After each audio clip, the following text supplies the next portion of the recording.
There was no clear-cut blueprint for success early on in ACC play. The league was a jumbled mess. But eventually, two teams separated themselves from the pack. And tonight, here at College Park, it'll be a battle for first place. Maryland, led by Player of the Year candidate Gravis Vasquez on his senior night, takes aim at first place Duke, led by Jon Scheyer.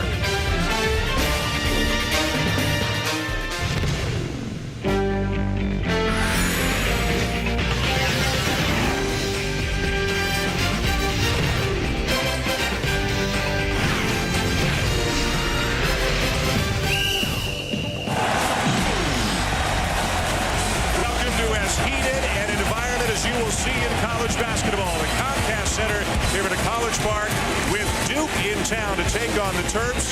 And on top of that, it is senior night. And on top of that, there are two really good basketball teams that are going to meet here tonight. As we check the ACC standings for you, you can see that Duke and Maryland have separated themselves from the pack, and each has only one regular season game remaining after this one here tonight. Everybody, Dan Shulman and Jay Billis. This building is fired up for this game. What does it mean? Well, number one seed is on the line. The ACC championship, you get to hang a banner for the regular season, and the fan bases hate each other, which is not insignificant as well. You do get kind of a subtle anti-Duke vibe when you walk into the building here tonight. Let's take a look at kind of a modified Star Watch. We've maybe got the top two candidates for ACC Player of the Year in the building tonight, beginning with Jon Scheyer. I think ACC Player of the Year could very well be decided in this game, and Jon Scheyer has been Mr. Everything for Duke. He handles the ball. He distributes it. He's an outstanding scorer, and he is also a very good defender. The starting lineup for the Duke Blue Devils, Scheyer joined, of course, by Nolan Smith, Kyle Singler, Lance Thomas, and Brian Zubek, who had a breakout game a few weeks ago against Maryland. Now, the other leading contender for ACC Player of the Year, of course, is Maryland's Gravis Vasquez. Well, Gravis Vasquez is one of the all-time greats here at Maryland, the only player in ACC history to have scored 2,000 points, 700 assists, and 600 rebounds. He is Mr. Everything to Maryland and their emotional leader as well. He is joined by two other seniors here on senior night, and Eric Hayes and Landon Milborn, also Sean Mosley, and a very talented freshman in Jordan Williams. Well, as you can hear, as you can feel, it is alive here at the Comcast Center. This place doesn't take a backseat to anywhere in terms of the emotion, especially when Duke is here. Aaron Anders, this must have been a tough ticket. It certainly was, Dan. The lower level alone going anywhere from $200 to $700 on the internet. A great story that was famous here in the local paper this week. A first-year law student advertised on Craigslist. He couldn't afford a ticket, so in exchange, he would give a to-be-determined certain number of hours if he passes the Maryland bar for a seat in the house tonight. The athletic director, Debbie Yao, got that request. She got him a ticket in the house tonight. I just want to know from Jay Billis, the lawyer, is that worth it? You never give away your services for free, Aaron. No self-respecting lawyer would ever do that. Although you probably got some pretty good offers for this seat right here in center court tonight. You and I, and Aaron, we're three of the luckiest people in this building tonight. This is going to be fun. Duke a game up on Maryland for the lead in the ACC. They beat Maryland easily at Cameron 3 weeks ago. The Terps hoping to exact a measure of revenge here tonight. A win by Duke. They clinch outright the regular season title. A win by Maryland. They tie Duke for first place with a game to go. Eric Hayes strikes first.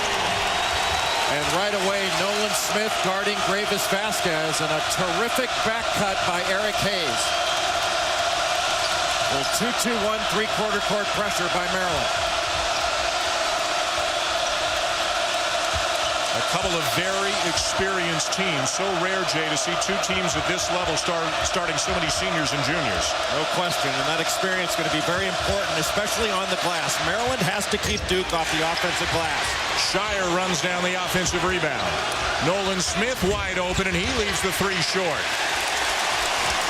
This is Vasquez coming off a 41-point game at Virginia Tech in a double overtime win on the weekend. Given his ability, his personality, and it's senior night, is there a danger he comes out a little bit too emotional tonight? There is a great danger of that. You always worry about how a player's going to handle it. Great block by Jordan Williams.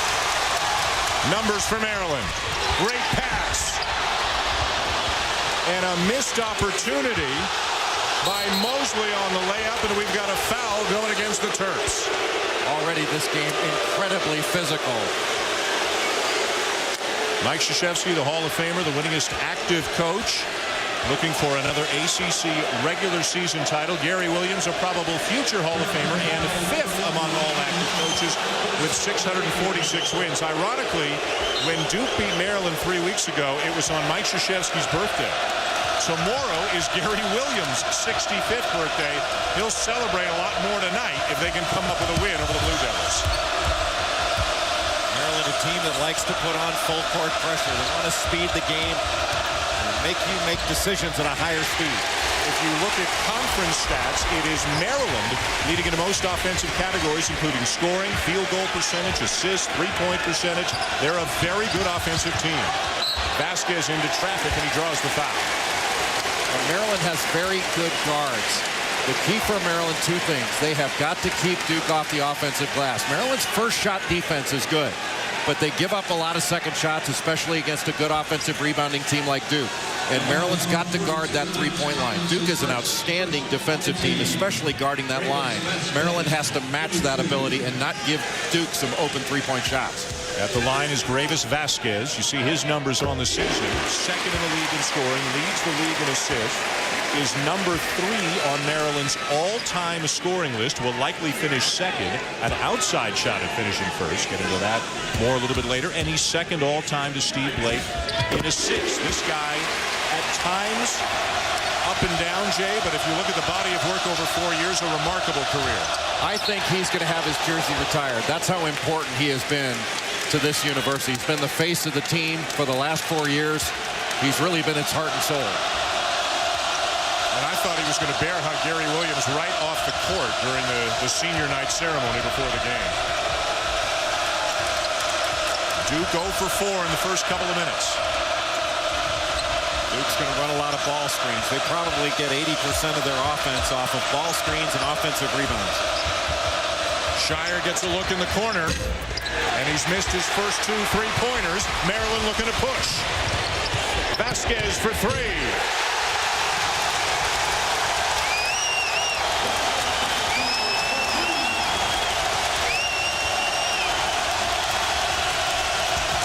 What a start for the Terps.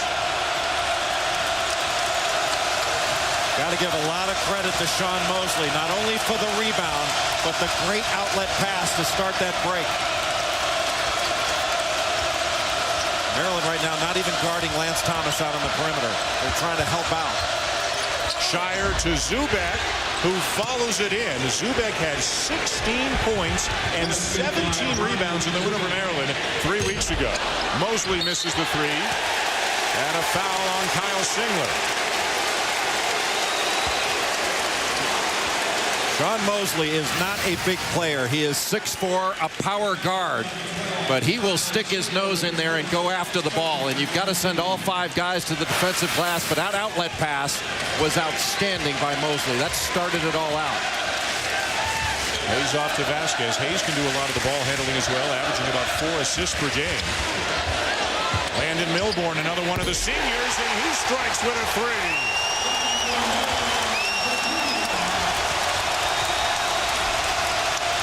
Vasquez so good off of ball screens. He doesn't blast off them, but when he comes off, his vision is so good. That little pick and pop is really difficult to guard because Milbourne can space the floor. Shire, a long 2-pointer, and he's cold early. No-look pass. Vasquez off to Mosley. Baseline Milbourne, and a foul. Going against Milbourne, called for the charge. Maryland using this wing ball screen, a little UCLA cut, then the wing ball screen. And Milbourne goes one way, then goes the other. Was a little bit confused, but was smart enough to adjust to get to the open area. And Vasquez, who's got extraordinary vision with the basketball. You know, Bob Knight says it all the time. Some players look, other players see. And Gravis Vasquez is one of those players that sees. Milbourne just picked up his 2nd foul, so he's gone to the bench. Dino Gregory has checked into the game. And now there's something wrong with one of the baskets. With the net to our left, as you can see. The net is torn in one spot, so they're going to have to replace the net. Jay, how often do you see this? Well, the ball only went through that net one time, so must have been a burner. Yeah, Brian Zubik with that power follow that tore the net a little bit. I'll tell you, Zubik has really improved this year. He's slowed down. He is using his size. And over the last 5 or 6 games, he has been a tremendous asset to Duke. Here is the basket, and we'll see if this is when it happened. It looks like maybe Milburn got a finger in there. Yeah, Landon Milburn got his hand caught in there, but Zubik did a nice job of, one, catching that ball. That catch was not an easy one, and he kept the ball high. We'll step aside while they sort this out. A great start for Maryland here tonight.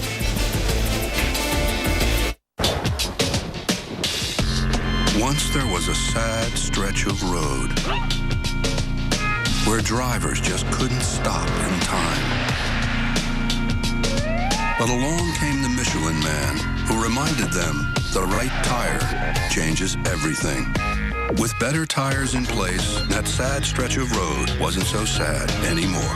Michelin Hydro Edge tires stop up to 14 feet shorter. Michelin, a better way forward.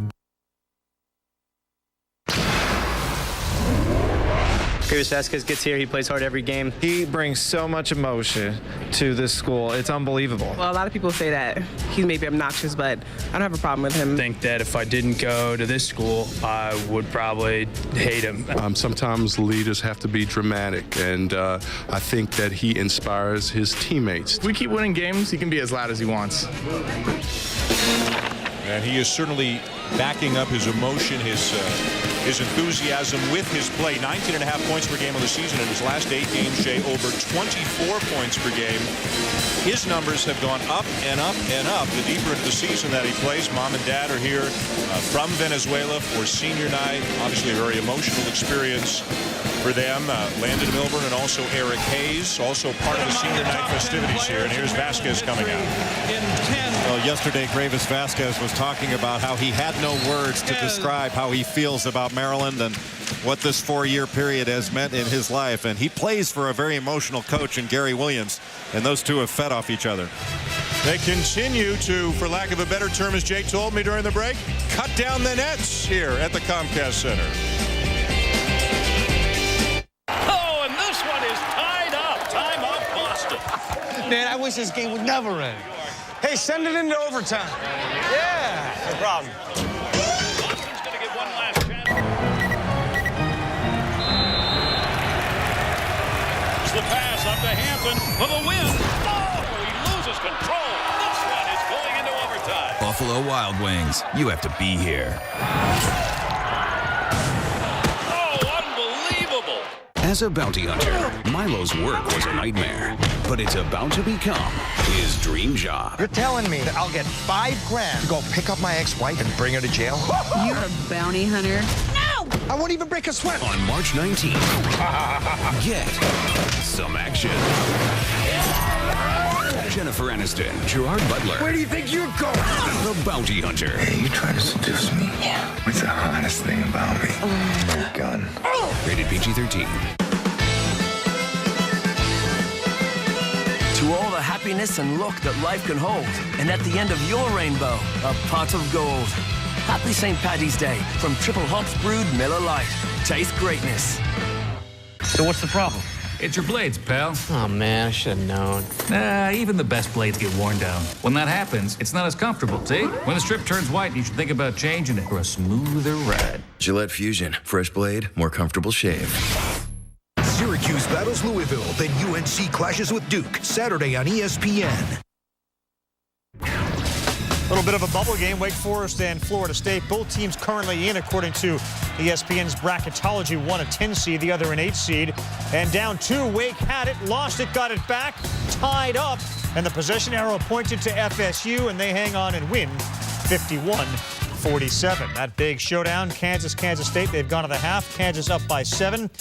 You see that Sharon Collins has 8. Xavier Henry's carried him. Kentucky killing Georgia 52-36.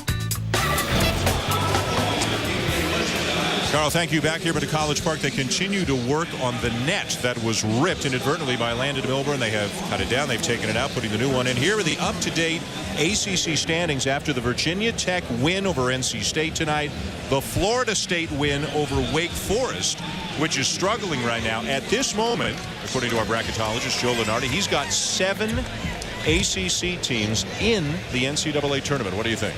I don't disagree with that. I think when you look at teams like Wake Forest and Georgia Tech, which traditionally might have a problem when we get to Selection Sunday, given the way they're finishing up the season, this year you're saying, well, if not them, then who? Right. I mean, this may be the weakest pool of at-large teams we've seen since they went to 64 teams in 1985. There are some good teams out there, but there are not a ton of them that are going to be competing successfully for those last few spots. I think it's going to be an easy job for the committee once we get down to the last spots. Of course, we're watching a Duke team that is looking quite possibly at a #1 seed. Maryland looking for a good seed as well, as they have won 5 in a row, playing their best basketball right now. Saturday night, ESPN, more Duke there at Cameron Indoor Stadium. It's the next installment of the UNC Duke Tobacco Road rivalry. #4 Duke against Carolina, which is starting to play some better basketball. Saturday primetime, presented by DirecTV on ESPN Saturday at 9. Before the game patch, College Game Day, driven by State Farm at 8. Does this delay, Jay, hurt Maryland because of the start they had in this game? Yeah, it takes a little bit of momentum away, but I don't think it should be a big deal. I think this building can explode again if Maryland continues to play as well as they've played to start. Duke started off this game 1 of 8 from the field. That one being a putback by Brian Zubek. And Maryland going with that 1-2, 1-1, 3-quarter court pressure. They're going to try to keep the pressure on, slow the advance. A 10-2 start on senior night here for Maryland, and a very good start for their star, Gravis Vasquez. Duke breaks the pressure easily. Break the pressure, but they didn't really break it to score, and I think you have to do that. Singler with a 3. There was a time earlier this season when people were wondering what's going on with Singler. Wasn't quite playing as well as was predicted. Remember, he had that wrist injury in the Wake Forest game, but Jay, he seems to be back at the top of his game. Well, I think that 30-point game he had against Georgia Tech really busted him out of that mini slump that he was in. He shot the ball much better in the last 8 games. Jordan Williams, the freshman, about 6'9", 260, and averaging double-figure rebounds his last 5 games. Vasquez frees himself, a little strong on the 3. Rebound Gregory. Duke defended that ball screen pretty well, but then just left the ball. Sean Mosley coming off a couple of big scoring games, 37 points in his last 2 after being in single digits in each of his prior 8 games. So they've got some weapons. It's not just Vasquez. Nice pass to the cutting Hayes for the reverse. Well, not only the pass, but the use of the left hand on the other side of the basket. What a spectacular play. Even in his senior night introduction, Eric Hayes was introduced as he has quietly had a great career here at Maryland, and I guess that's the truth. Understated in his impact on the game, but an outstanding shooter. When Eric Hayes is open, he drills it. Floater left short by Smith. Loose ball rebound to the Terps, and they got numbers. Vasquez to Williams, and a foul.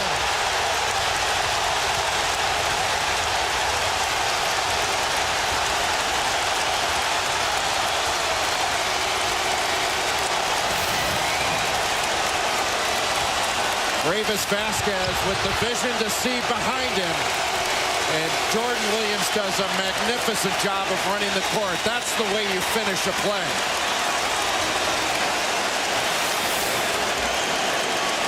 What a start for the Terrapins here against Duke. Subs coming in. Both Plumlee brothers have come in. Miles and Mason, as Zubek and Thomas go out.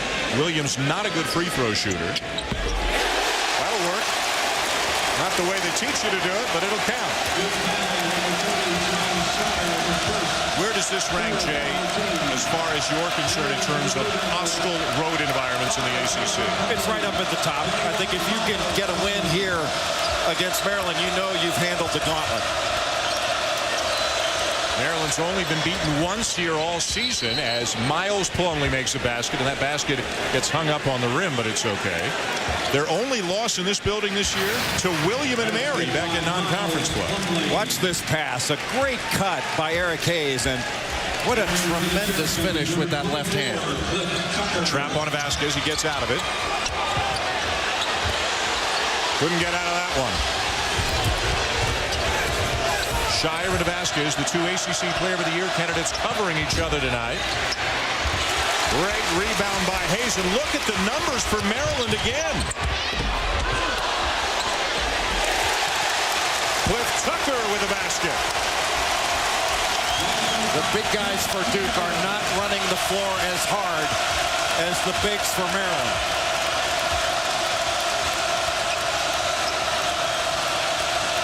Thus far in the game, Maryland has been sprinting the court. Duke has been running it. Singler, Miles Plumlee open again, not this time. Over the back foul, Mason Plumlee. Let's bring in Aaron Andrews. Dan, you guys were just talking about the Comcast Center, how this place is going bananas, and talking to Duke coaches and players this afternoon, they said their #1 key is just poise.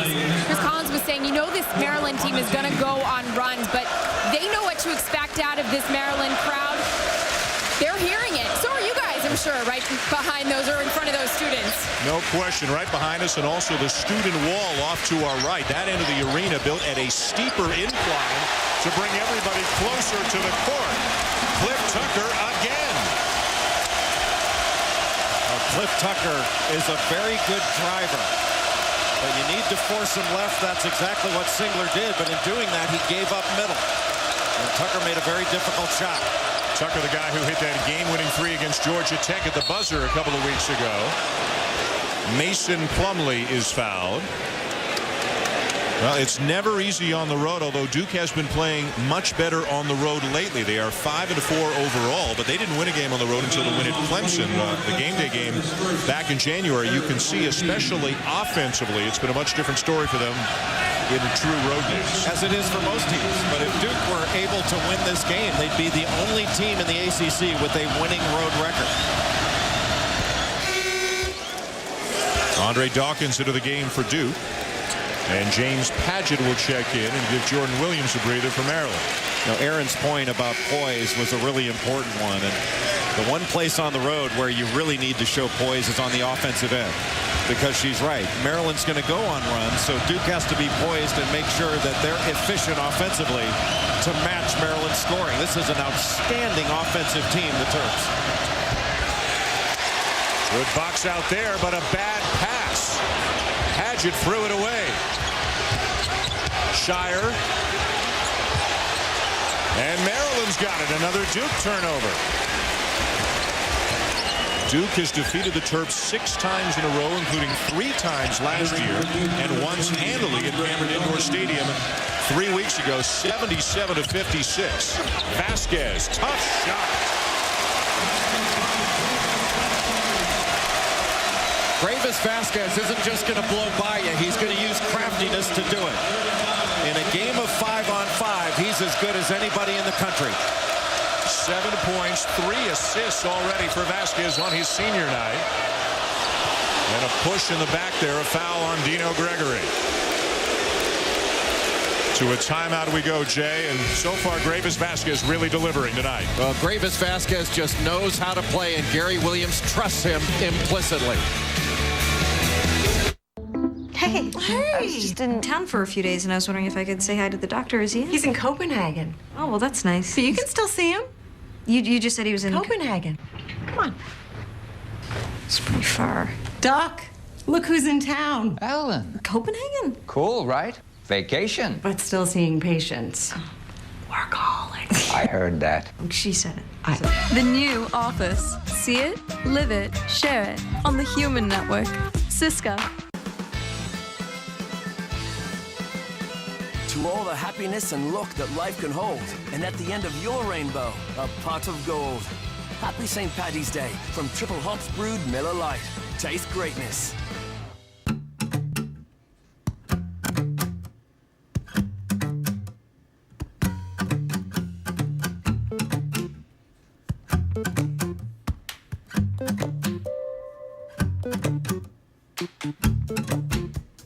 All we ask is that you keep doing what you've always done.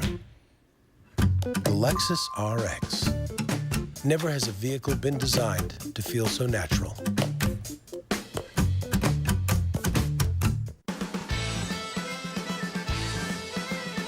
To all the happiness and luck that life can hold, and at the end of your rainbow, a pot of gold. Happy St. Paddy's Day from Triple Hops Brewed Miller Lite. Taste greatness. A big halftime report coming up, but before we get there, we still have to conclude our first half. Get you some highlights of Kansas State and Kansas, 5 against 2. First time since '61 they've been ranked in the top 5 each of them. Woo! Danny Clemente bangs down a 3. He's got 11. Poland's got 17. It's 45 all on ESPN360.com. Well, if Kansas State can pull off that win, what an accomplishment that would be for them. As we take a look at the top 10, most people, Jay, feel that Syracuse, Kansas, Kentucky are assured of #1 seeds.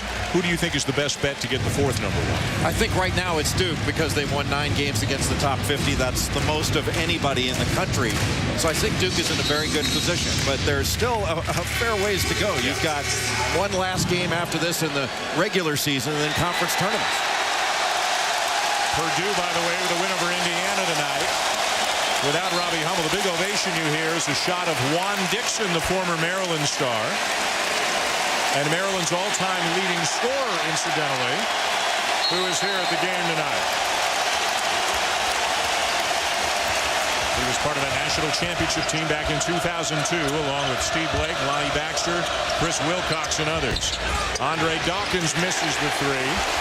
A very effective score for them earlier this season, a much lesser role in conference play. Patchett can't handle the pass. And there's Juan Dixon. The all-time leading scorer here at Maryland, led him to the national championship in 2002, Final Four in 2001, and never forget the first time I saw Juan Dixon. He was redshirting. I was at a Maryland practice, and I looked over and I said to Gary Williams, "Who's that little skinny kid over there?" And he said, "That's Juan Dixon." And he said, "He's going to be as good as Johnny Dawkins was at Duke." Wow. And he was right. He was right. Of course, his brother Jermaine Dixon, now a player with Pittsburgh. At the moment, Gravis Vasquez is 193 points behind Juan Dixon for the all-time scoring record here at Maryland. John Shire with a driving layup. Gravis Vasquez has done a pretty darn good job on John Shire because he's been chasing him off of that three-point line. Vasquez has got the size to really bother Shire, which is a very difficult thing. It's hard to speed Shire up. He plays at his own pace and makes plays on the floor. He's an outstanding playmaker. There's a very low percentage shot taken there by Vasquez. Gregory looked like he might have gotten fouled on the way up there. And now we've got a held ball. The arrow will give it to Duke. Maryland really fighting Duke on the glass at both ends, and that's what they need to do to stay competitive in this game. Here are your top 3 scores all time in Maryland history, including the points for Vasquez tonight. He's got a shot at Dixon, but Maryland would have to have a pretty good run both in the ACC tournament and in the NCAA tournament. He would probably need, the way he's been going lately, 7 or 8 games in order to challenge that record. Maybe even more than that. Just a remarkable career with all the different things that he has done. You just don't see players getting triple doubles and 41 points in a game on the road. The triple-double you're speaking of was last year against the eventual national champion North Carolina. 35 points, 11 rebounds, and 10 assists. An incredible night for Vasquez as Kyle Singler knocks one down. Smart play by Singler to take Tucker down into the low post where he's got a length advantage. Smith now on to Vasquez. Tucker from the elbow, and it rolls off the rim, but it stays with Maryland. I'll give a lot of credit there to Lance Thomas defensively. He was right there off that curl and stopped the forward progress of Tucker and made him take a difficult shot. How things have changed from what they could have been for Duke. Thomas with a bone bruise in his knee in the game against Carolina. Looked like he was going to be more serious, but he kept playing. Brian Zubek becoming a starter, and really the last couple of weeks, Jay, playing the best basketball of his 4-year career. Well, with Zubek in the lineup, even though he hasn't played a lot of minutes in his career, that gives Duke a very experienced first 5. Baseline jumper is there for Dino Gregory. Junior out of Baltimore. Nice move by Smith, and the floater goes. That was beautiful. Have to find Duke's guards in transition. The big three of Shire, Smith, and Singler. And they get the ball down court quickly and set up at that line. They are unafraid to pull the trigger. Bowie. And he got fouled. That's a bit of a bailout foul. You've got to be more disciplined defensively. Bowie didn't have anything to do with that ball once he left the floor. And when you foul, you bail him out. Second foul on Lance Thomas. So he's going to check out. Mason Plumlee's coming back in, and Gravis Vasquez has returned now for Maryland. Returning for Duke, number 5, Mason Plumlee. The inbounds, he finds Gregory. Mosley. Nicely done. Great unselfish basketball early tonight by the Terps. And a really good pass by Vasquez, looking for the man that set the screen rather than the cutter coming off of it. And Gregory did not panic when he turned and saw Duke's defense all over him. Jordan Williams called for the foul. Trying to defend Zubek.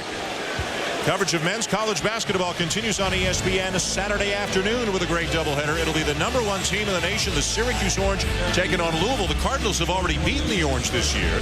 And then Texas against Baylor, the Longhorns. Jay, they've got to figure it out very soon. They have been plummeting the last few weeks. Yeah, they have really struggled to score. And they have certainly had their share of injuries in the backcourt. Maybe the biggest one was losing Varez Ward early on in the season. Now Doge Balde out as well for the year. Nolan Smith knocks down a three. And that net gets hung up again. Trouble with that net ever since the game began. Well, that gives Duke a little bit of time to get back and not have to face transition offense after a made field goal. Boy, it is so hard when you play Duke. You can't help off those shooters.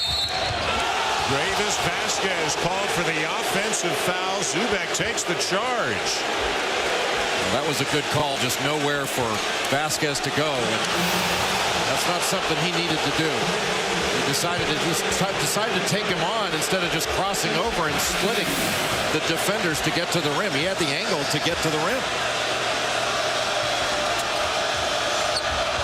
Singler off the screen. Travel.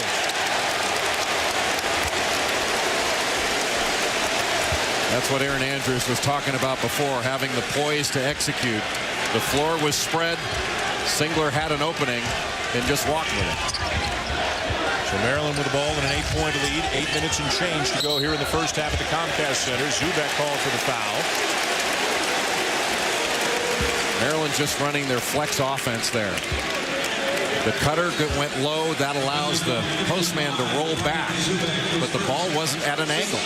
There's no need to foul. Both teams, Jay, with 16 fouls. So the next one either way will put the other team in the bonus.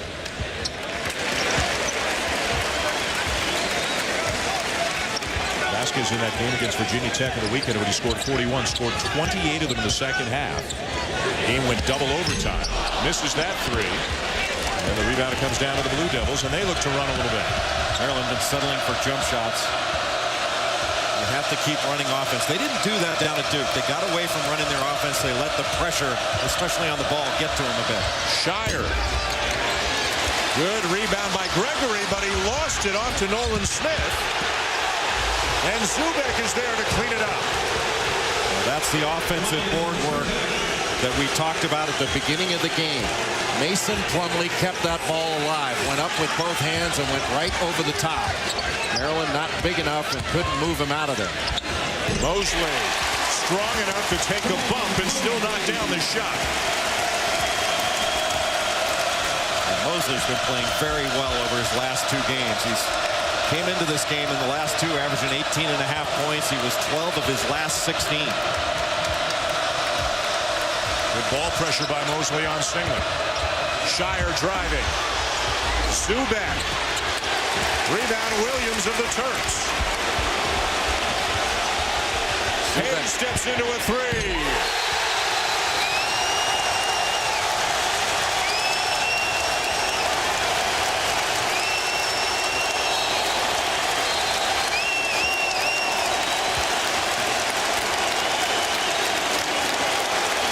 Zubek injured. Gary Williams fired up as always in this big game here at the Comcast Center as Maryland tries to move into a first-place tie in the ACC with the Blue Devils.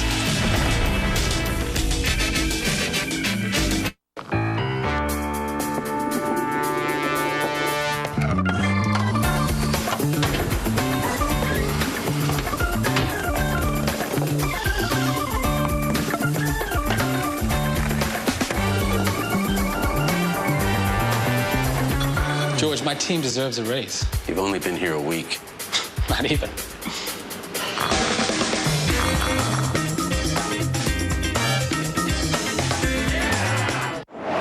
With an A+ credit rating in good times and bad, Sun Life Financial should be famous. We're working on it. So you're seriously proposing we change our name to Sun Life Valley? Do we still get to go skiing?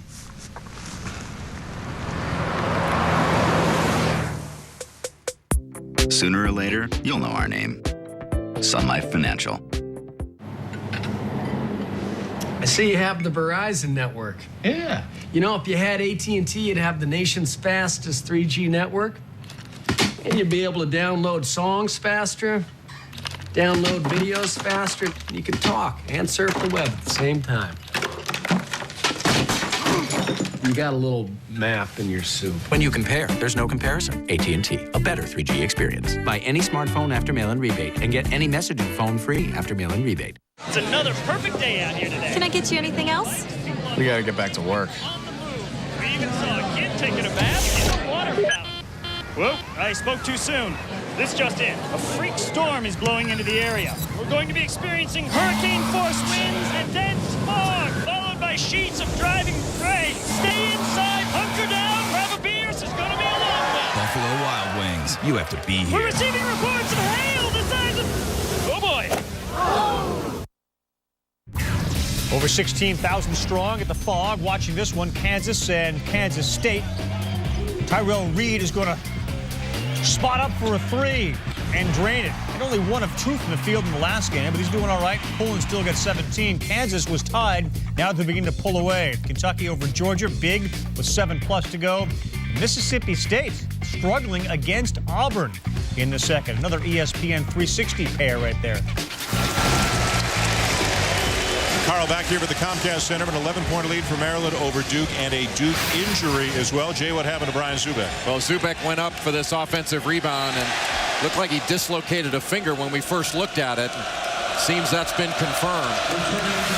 Zubek has been the best rebounder in this game for Duke. He's got 4 rebounds, 2 of them on the offensive end. The only other offensive rebound came from Shire on the very first play of the game. And we're told that Zubek will return to the game possibly later on. Right now it's the Plumlee brothers in there in the front court for the Blue Devils, who, Jay, are getting manhandled on the glass by the Terps so far tonight. Air ball by Smith. That's something he's going to hear about the rest of the night. Mosley for 3. 4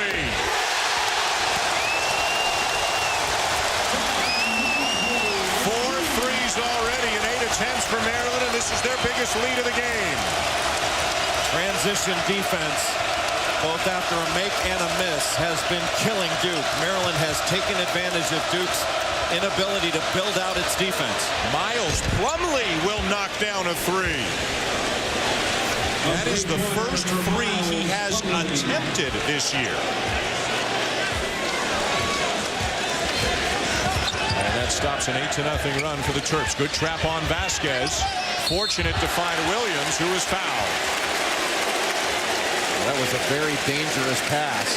Surprising that it went through, but Kyle Singler not coming out with a hand up on a 3-point shooter. And John Mosley, not known as a great 3-point shooter, but he hits about 45% because he takes good shots and he takes shots stepping into them. The line now for the Terps, one of the leading contenders. We talked about player of the year. This is one of the leading contenders for the rookie of the year in the ACC. Jordan Williams, what do you like about his game? Well, he really rebounds. You know, he's an old school big guy that parks himself down in the post and he works. And he's got to fix his shooting motion for free throws. He's got a little flaw in his shooting motion. He keeps that left shoulder back. He needs to move it back up so he's got more consistency. Miles Plumlee over the back with the foul.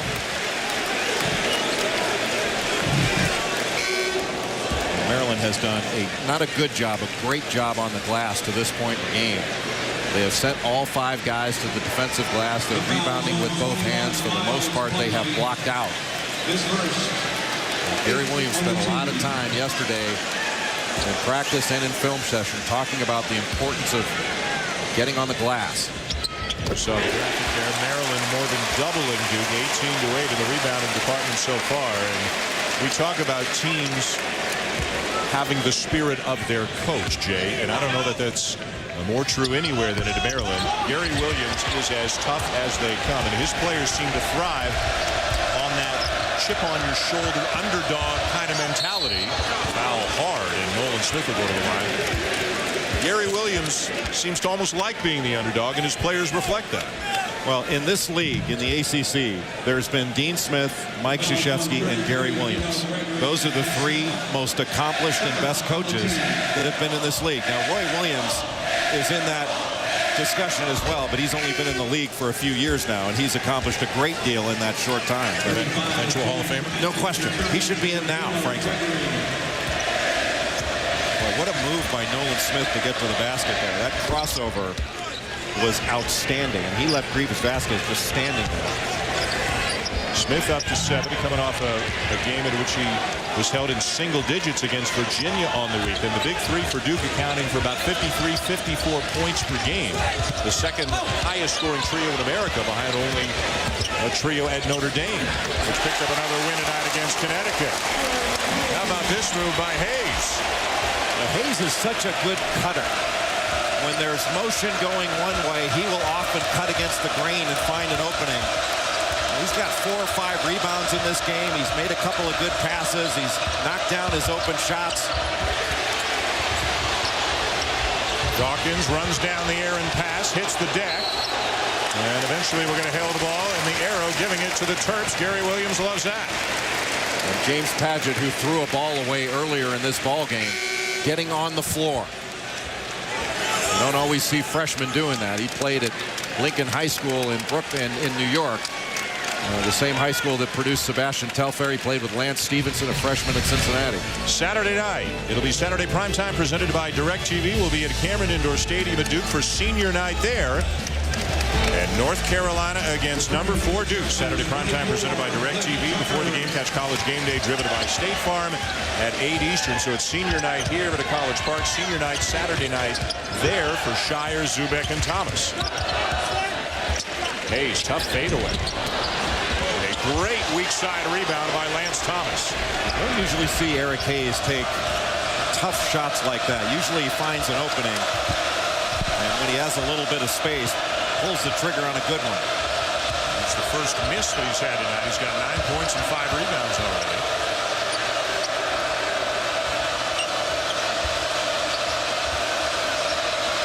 That's a nice job by Mosley to stay low when guarding single. Dawkins into Thomas for the jump hook. John Shire's been on the bench for a while for Duke, and he normally plays 37 to 38 minutes a game. Lance Thomas has been a nice lift. Dawkins fell asleep. Shire, if you're wondering, just 1 foul, but only 1 for 6 from the floor. They work on that dislocated finger of Zubek. Maryland up by 10.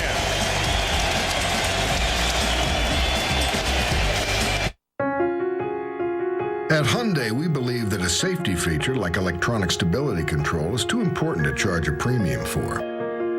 But we're not alone. The government thinks it's important too. And that's why by 2012, every new vehicle sold will be mandated to have a safety feature that's already standard on 2010 Tucson today. Do you really want to wait?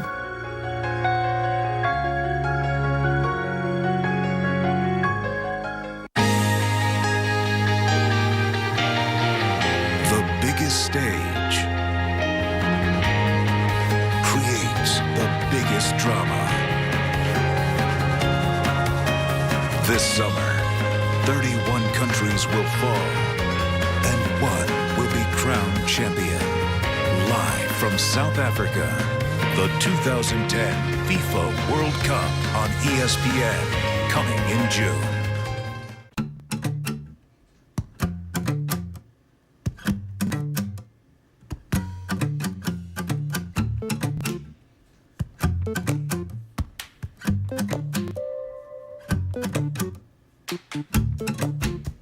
All we ask is that you keep doing what you've always done. The Lexus RX. Never has a vehicle been designed to feel so natural. To survive in the big dance, you can't study just one team at a time. You've got to be ready for anything. I prepare my team with NCAA Mega March Madness, only on DirecTV. It's the only way to watch every tournament game in HD. Can't do it with cable, can't do it with Dish. And with 4 live games all on one channel, you won't have to find the upsets. They'll find you. Watch every tournament game with NCAA Mega March Madness, only on DirecTV. Steve Lau has been crunching the numbers. Can't wait to see what he's got for us on the UPS halftime report. I know this, the numbers added up to nothing for that guy. Al Farouk Amino, first time in his career. Lucky Irish, unlucky UConn. We'll review that Big East clash, if you will. And K-State and KU on Sharon Collins senior night.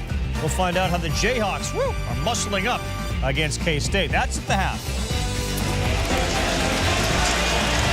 All right, and welcome back to College Park, and you can see an update on the 2 Player of the Year candidates in the ACC, John Shire, Gravis Vasquez. By the way, we are told that an earlier foul that was originally given to Mason Plumlee was switched to John Shire. So Shire has 2 fouls, just 1 for 6, 2 points, 2 fouls. He is back in the game now, though, with 3:23 left in the first half. Vasquez getting ready to check in. Vasquez has been guarding Shire when he's been in the ball game, and his size has bothered Shire a bit. Mosley knocks down a pair and heads to the bench for Vasquez.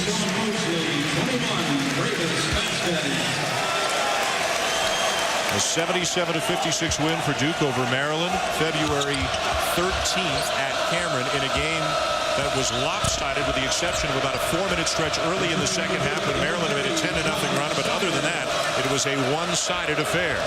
Duke dominated the offensive glass in that ball game. That has not been the case in this one. Singler gets a great look and knocks down his second 3 of the game.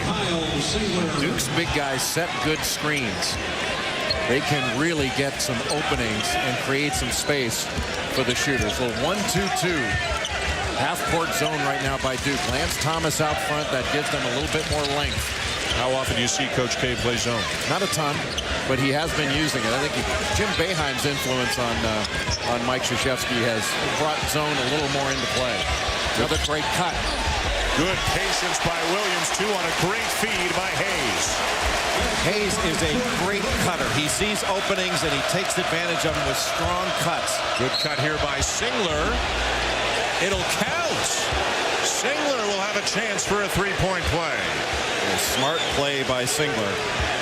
And Tucker not only left the floor on that shot fake, but he probably should have hammered Singler on the way down so as not to let him finish the play.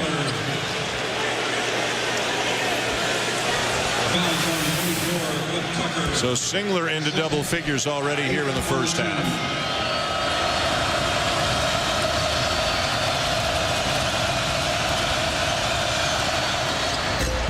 And to give him 11 right now, Duke back within 8.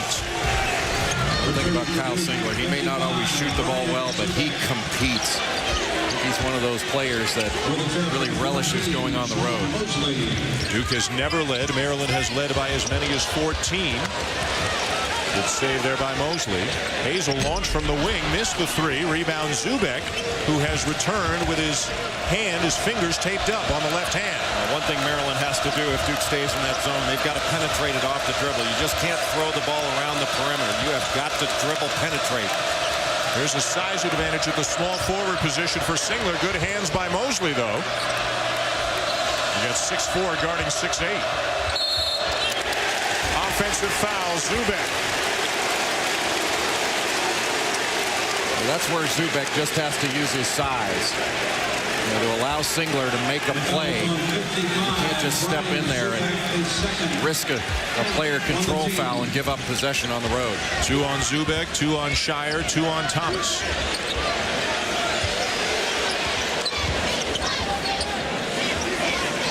Maryland got out of the gate very quickly, was up 10-2, electrified the crowd, and they have continued to lead for the entire first half, but Duke has crept a little bit closer after being down by as many as 14.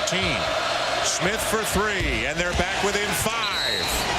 Timeout, Gary Williams. The zone call really disrupted Maryland's rhythm on the offensive end. Take a 30-second timeout. You can see Nolan Smith coming off that screen and Eric Hayes just trailing way too late. You got to chase him off that three-point line, be right on that hip, and force him inside of the line. Duke right now 12-2 in the ACC. Maryland 11-3. A win for Maryland, they'll move into a first-place tie. Each team with a game remaining after this one. You can see the jump that Nolan Smith has made from last year to this year. Of course, the departure of Gerald Henderson, freeing up minutes and shots and so forth. And maybe there's even another jump coming for Nolan Smith next year when John Shire is gone. Mike Krzyzewski was saying that at practice today, that he thinks that Smith is going to make an even bigger jump with his confidence in his play next season. He's more of an attack guard. He's not a true point guard. He's got to look to score. He's certainly done a great job of that this year. Nice look inside from Hayes to Williams. And we've got a foul going against Duke, I believe, or was it just out of bounds? Just out of bounds, it'll be Maryland ball.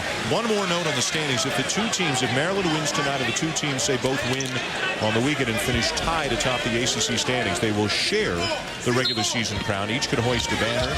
But in all situations, Duke will win the tiebreaker, which means they would be the #1 seed in the ACC tournament. There's where Landon Milburn can struggle a little bit, is trying to score close to the basket over size.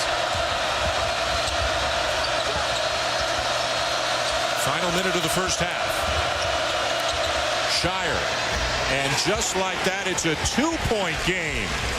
What a run here for Duke at the end of the half. It's been the three-point line that's gotten Duke back into this on the offensive end, and it's been this 1-2-2 zone or 3-2 zone, odd man front, whatever you want to call it, that has gotten Duke back in it on the defensive end.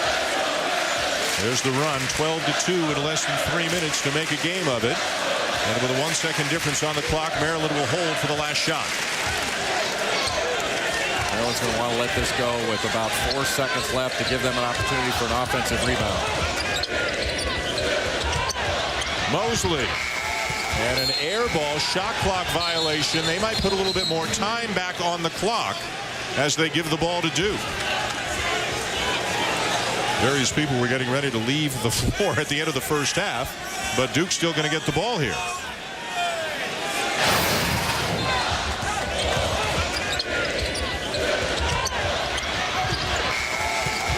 Might go to closer to maybe 1.8, Jay, than 0.8. And Duke fortunate that they didn't get a foul there. Plumlee went out to contest that shot and probably got a little too close to Mosley when he was pulling the trigger on that. More college basketball action coming your way Saturday afternoon here on ESPN. Men's college basketball presented by 5 Hour Energy. Syracuse and Louisville. Remember, the Cardinals beat the Orange up at the Carrier Dome just a couple of weeks ago. And then it'll be Texas and Baylor. Men's college basketball presented by 5 Hour Energy on ESPN Saturday. Louisville making a good case even before this game to get in at large? I think so, but they're close to the line. I wouldn't recommend losing more games. If they could beat Syracuse at home, to have 2 wins over Syracuse would almost guarantee inclusion into the field. No more time put back on the clock, just 0.8 for Duke. Singler to inbound.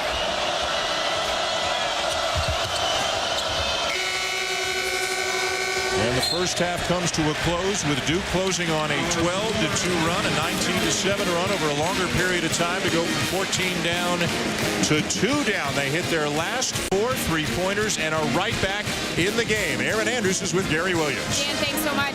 Gary, how did Duke get back in this?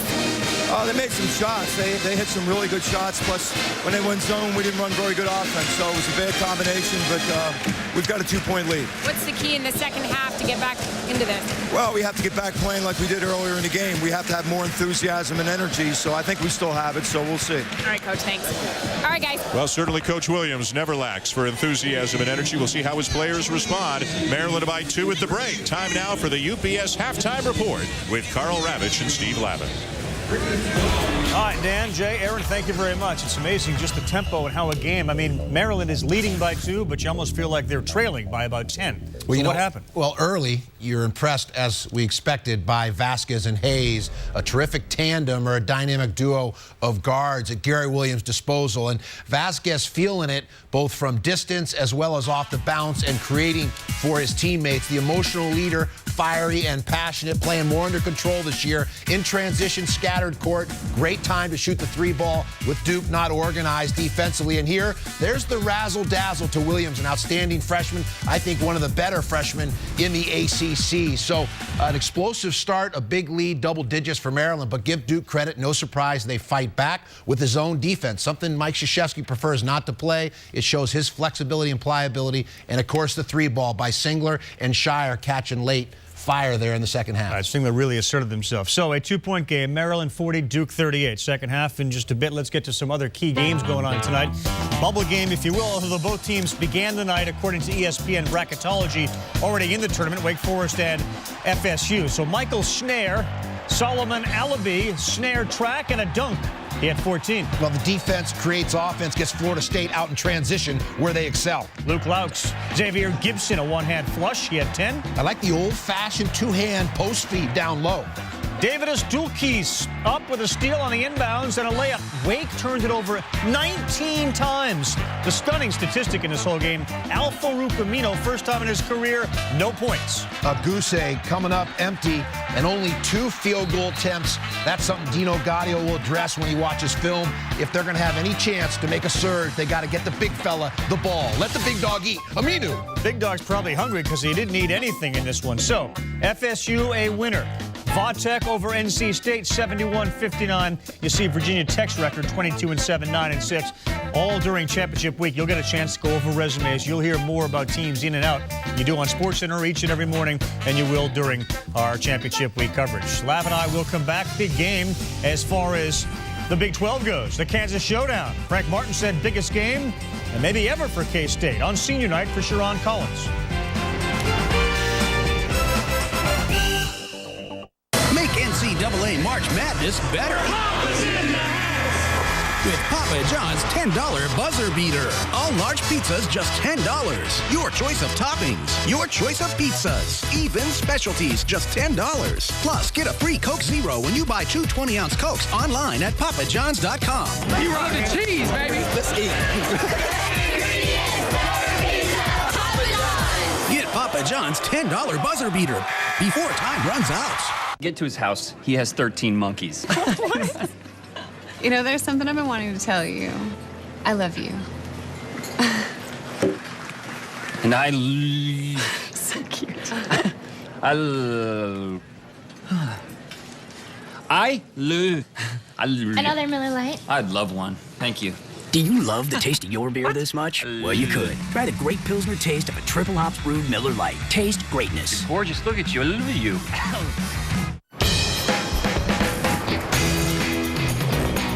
From where I'm skating, food should come at the push of a button. So get ready for a seriously tasty burger. With crinkle-cut pickles, thick cheese, and did we mention 100% pure beef? It's a big and juicy burger delivered on roller skates from me. Drive in today for a supersonic cheeseburger, and I'll give you a free medium order of tots. It's big, it's juicy, It's Sonic.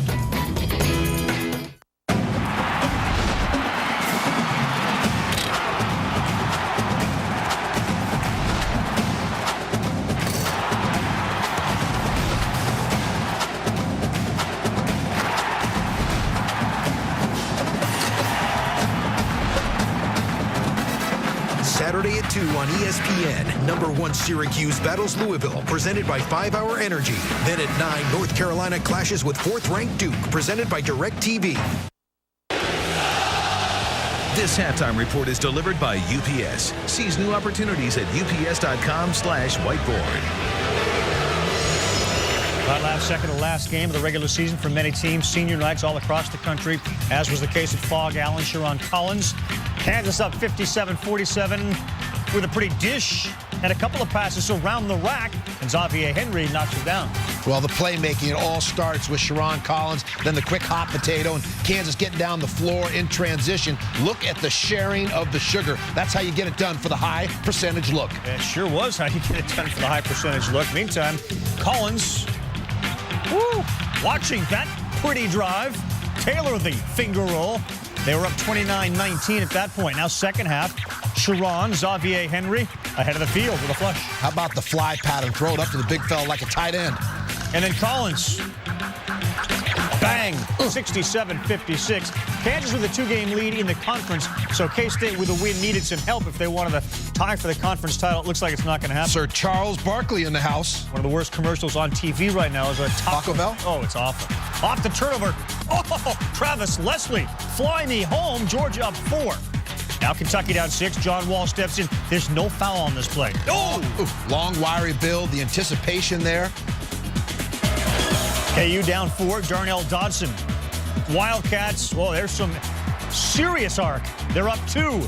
Now John Wall. If you're backing up on defense, you're dead, right again? Well, it's the beat beeper. A speed merchant could put the pedal to the metal as well as anybody in America and got the playmaking skills as well. Wall 24 on 8 of 10, and they win 80-68. I like the flex, little weight room, chest bump. Tennessee a winner, 80-73 over Arkansas. And Mississippi State sitting there at 21-8, 9-5 in conference, losing tonight to Auburn, 89-80. Not a good night for Mississippi State. They were not alone in having bad nights. Notre Dame and UConn, Jim Calhoun's team currently in, according to ESPN's bracketology. Notre Dame out. I think that changed after tonight. Torrey Jackson, the reverse lay-in. And Torrey Jackson, who scored 20 of his 22 in the second half, get out of town. Well, and Notre Dame torching the nets against UConn, shooting 61% in the final 20 minutes of this game. Notre Dame got Connecticut to check out of this game late in the second half. Jerome Dyson went 2 of 14 from the field. 58-50 is your final score. And check out some of the ugly numbers. Wednesday, 50 points. UConn averaging 72. This is a near must-win game for them. Well, and frigid, anemic numbers here offensively up in South Bend for the Huskies. Oh, just terrible. And you see their field goal percentage was way down. Their three-point shooting was awful. But again, the body language, the effort to kind of reach defense without moving, that was symbolic of the whole game. And Notre Dame did it without Herringody. Well, and unusual for a UConn Husky team. Jim Calhoun, throughout his career, has hung his hat on defense and on rebounding. And Notre Dame shooting 61%, torching the nets, too many high percentage looks, no resistance at the rim defensively in terms of UConn's defense, and then 15 turnovers, the empty possessions as well, the anemic shooting numbers. So across the board here, UConn just throttled. Jim Calhoun won't be happy with it. It's at a point now for UConn to have any chance. They're going to need a miracle in the Big East tournament. They need to get Jerry McNamara come out of retirement, see if Jimmy Boeheim will lend him to UConn to see if he's got a miracle. Is there any eligibility left? Game. Maybe on a GI Bill. We'll have to see how far back he goes. And they're going to have to win about 5 games in the Big East Conference, and with the team they have and the way they're playing, not likely to happen at all. Purdue over Indiana, 74-55. Each Moore goes for 21-6. Nice little statement here without Robbie Hummel, obviously. And Wisconsin all over Iowa, 60-33 in the second. Well, both these teams trying to send statements to the selection committee by having dominating performances. That's what you have to do at this stage of the year when you play the lower half in conference play. You got to throttle them. Highlights coming up on College Game Night, and then, of course, on SportsCenter as well. We'll come back. Williams may be the best freshman, according to some, in the conference. Looking very authoritative there. It's a 2-point game. This halftime report is delivered by UPS. Seize new opportunities at ups.com/whiteboard. All right, opportunity. Well, say you're looking for it in new places, like working with a supplier in China and a manufacturer in Germany to reach new customers in the U.S. Well, UPS can help bring it all together with efficient solutions like paperless invoice that can help make customs a breeze. Hey, the opportunities are out there. Seize them. with UPS. You know, it's hard drawing those perfect circles.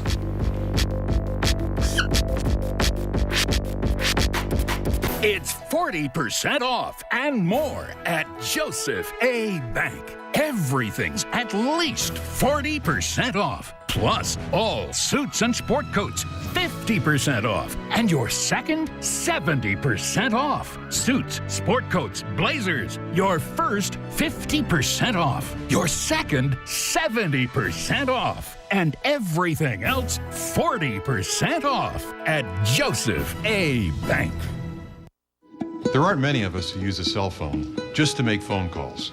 But when AT&T or Verizon offer you an unlimited plan for $69.99, that's all it's good for, phone calls.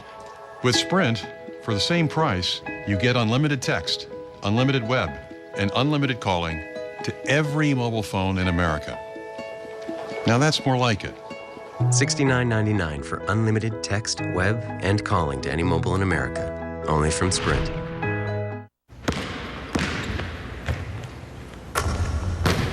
Let's go, Bron. One shot. For every tick of the clock. The Ohio State Boys Championship is on the line.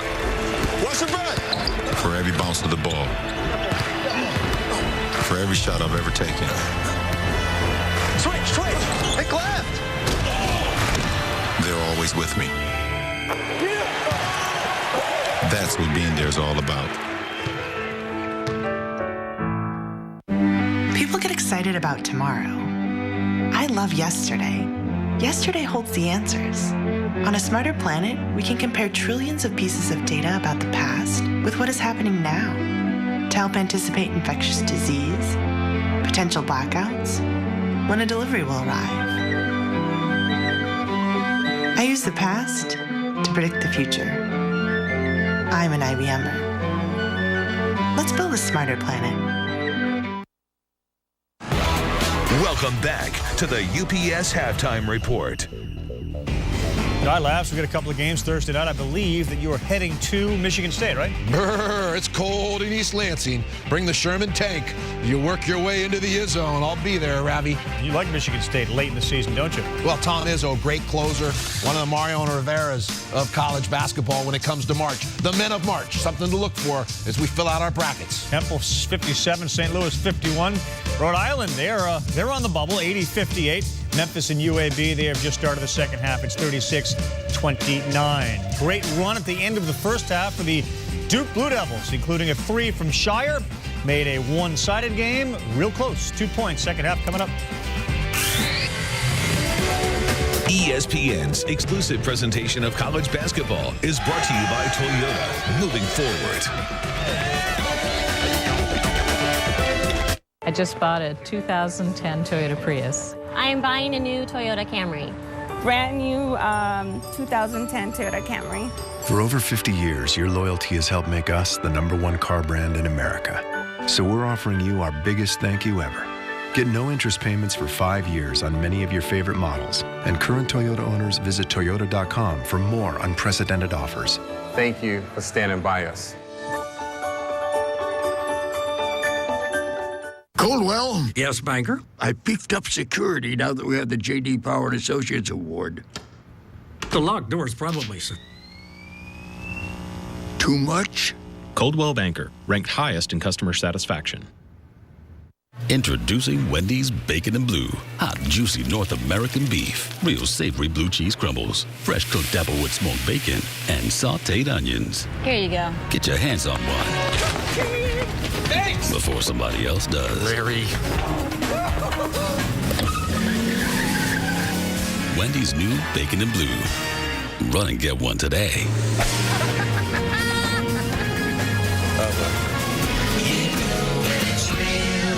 This Friday, you've got a very important date in Wonderland.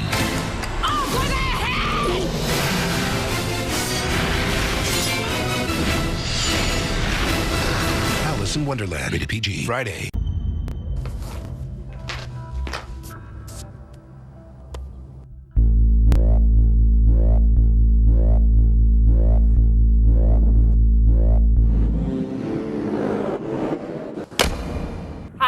I'm Monica Abbott. The road to success is never easy, and no one gets there on talent alone. Introducing the K-Factor, a unique system designed to help pitchers take their game to a whole new level. By combining a resistance system with basic pitching drills, the K-Factor focuses on the importance of proper mechanics. Pitchers at all levels will learn to increase arm speed, maximize the length of the arm circle, and strengthen the wrist for better snap. Use the K-Factor as part of your daily workout or during your pregame warm-up. You'll develop healthy muscle memory, build strength and endurance, add overall velocity to pitches, and achieve consistency on the mound.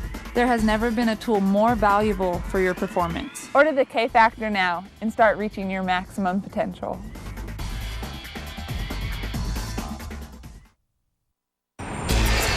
Welcome back to College Park, the home of the University of Maryland. You can see it has been a good evening thus far for the Terps, although Duke really got back into it with a run at the end of the first half. This is a good one that could decide top spot in the ACC. Welcome back to the Comcast Center. Dan Schulman and Jay Billis, glad to have you back with us. A good run. Duke knocked down some threes at the end of the game. How does Maryland get that emotion back Gary Williams talked about? Yeah, I think they've got to do a better job on the offensive end. When Duke threw that 3-2 or 1-2-2 zone, whatever you want to call it, the odd man front zone, it really took Maryland out of its offensive rhythm. And Maryland had a very good first half. They've still got the lead, but they didn't finish the half the way you need to in order to beat a really good team. Aaron Andrews got some adjustments that Duke is planning on making. EA? Yeah, Dan, I talked to assistant coach Chris Collins. He said he felt like the team got back into it in the first half because they took Maryland out of the rhythm and took away the transition game. Key for the second half, the Blue Devils here, guys, defense and rebounding. Coach Collins saying we are not going to win a shootout against Maryland. Ryan Zubek is in the game to start the second half. His index finger and middle finger are taped up, dislocated one of his fingers on his left hand late in the first half, but did return to action. Shire bobbles, recovers, knocks down the three, and Duke has its first lead of the night.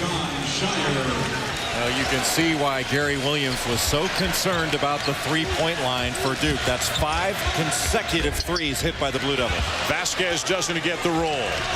Maryland led by as many as 14 midway through the first half. Duke, of course, used to getting everybody's best shot on the road because it's always a big game when a team like the Blue Devils or the Tar Heels come to town. A couple of missed threes here. Zubek surrounded by Terps and finally fouled. I think it's Jordan Williams.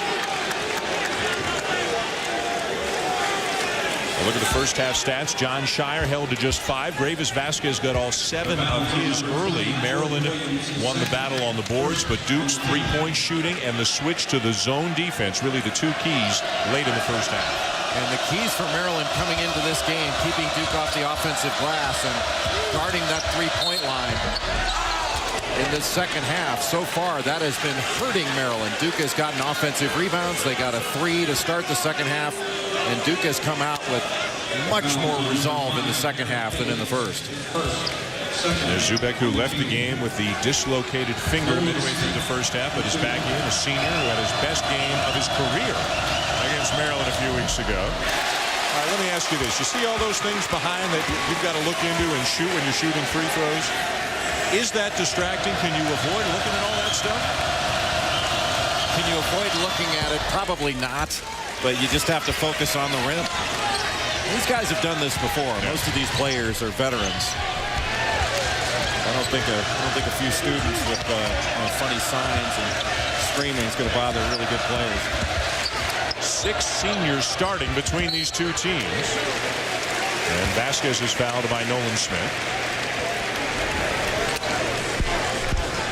Earlier tonight in the ACC, there were a couple of games played. Florida State defeating Wake Forest 51-47, and Virginia Tech beat North Carolina State. So Virginia Tech, Florida State, and Clemson all tied for third at 9-6. Sigler switching off on Vasquez, doing a very nice job of staying in front of him. Vasquez got it. Much tougher switch when Lance Thomas switched off on Vasquez. Vasquez felt like he could get by him and did. Does tonight's game go a long way toward determining ACC Player of the Year? I think it does. Singler blocked. That was Milborn. But then Maryland gives it back. Well, what a play by Nolan Smith. That's why you have to catch and face. You can't catch on the run. And Duke gets the timeout called to retain possession.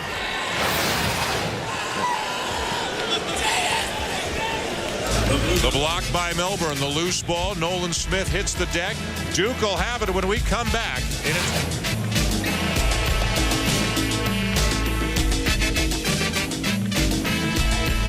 First and second round coverage of the Masters, April 8th and 9th on ESPN. The $5 box. It rocks, it rocks. It rocks for a meal with lots and lots. It rocks for a jock. It rocks for a fox. It rocks blocking shots on guys with dreadlocks. What comes in this box that rocks? A cheesy gordita, crunch too much. But we all stream for Burrito Supreme. A crunchy taco and cinnamon twists. Both on the list. And wait, let me think. An ice cold drink. That is lots and lots in just one box. It is only $5, and that's why it rocks. Toyota has done a lot of research and a lot of work. We've been open 24 hours a day, 7 days a week, and we've made a tremendous amount of progress. You know, safety and reliability is top priority. I mean, I got a family too. I got a mother, a grandmother, kids, and we all drive in these cars. I am 100% confident in the product. We're grateful to technicians like Ronnie, who are helping us provide you with safe and reliable vehicles. For more information, please visit Toyota.com. When you have sensitive skin, a lot of things can really irritate your face. Shaving shouldn't be one of them. Gillette Fusion Power has 5 blades with an anti-friction coating that shave with incredible comfort. Fusion, proven performance even on sensitive skin. Real fans know that preparation is the key to success. That dignity should never get in the way of victory. But most of all, real fans know it never hurts to be down with the mascot.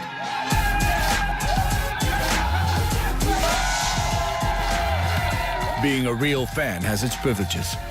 Show you're a real fan and root for your favorite team. To find out more, go to espn.com/Cheez-It.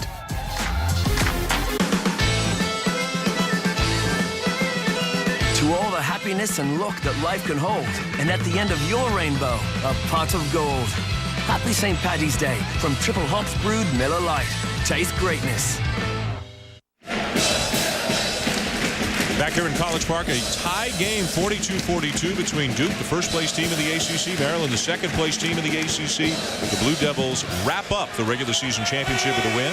Maryland moves into a tie with Duke if they can win tonight. And, of course, one of the subplots, arguably the top 2 candidates for ACC Player of the Year, John Shire, Gravis Vasquez. Anybody else in the mix? Malcolm Delaney in the mix, or is it just these 2 guys? Malcolm Delaney's had a great year, but I don't think the team has done quite as well as these 2 teams, and I would certainly give points for that. I think it's between Shire and Vasquez. I would give Shire an edge. Well, Singler just giving Duke a 2-point edge. Shire now coming up with a steal. Smith, offensive foul.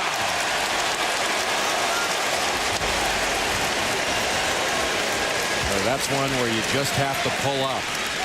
You want to try to get a little bit closer. That's always what players instinctively want to do.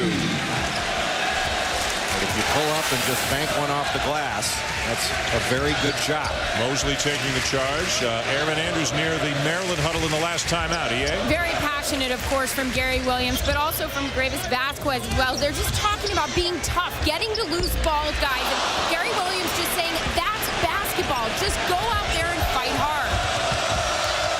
If Gary Williams could sum things up in one phrase, it might be fight hard. That's what he demands of his players 100% of the time. John Shire, as he does so often, fouled on the 3. And you can see by what Gary Williams just did, he is saying that Shire kicked his legs out to initiate the contact, something that Shire, and he's not alone, has been accused of doing at times. Well, that's what a lot of good shooters do that. Remember, the master of that used to be Colin Falls at Notre Dame. I mean, there was never a 3-point shooter fouled as often as Colin Falls, and oftentimes he would kick his leg out. And, of course, putting Shire on the line is pretty much automatic. He is shooting 89% on the season.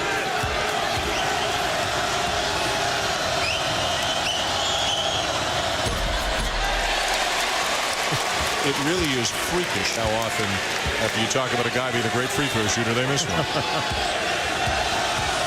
Here's what Shire has to look into, as we talked about before. And he makes 2 of 3.